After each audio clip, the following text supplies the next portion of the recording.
నువ్వు నీతిని అనుసరించి నడుచుకోవాలి. నిన్ను చూసి ఏం నేర్చుకుంటున్నారు?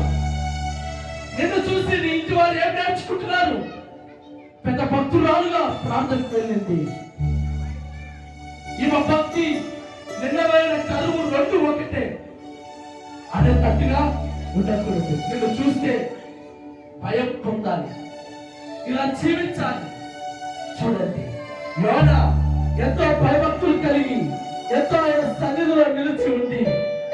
ఎంతో ఎత్తుగా ఉన్నా యోనా ఒక్క విషయంలో నిలవే పట్టణాన్ని చూసి నేర్చుకోవలసిన యోనా వారితో కలిసి ప్రార్థించక ఒక చెట్టు కింద కూర్చొని నాశనంని ఎదురు చూసినట్టుగా రాయబడింది.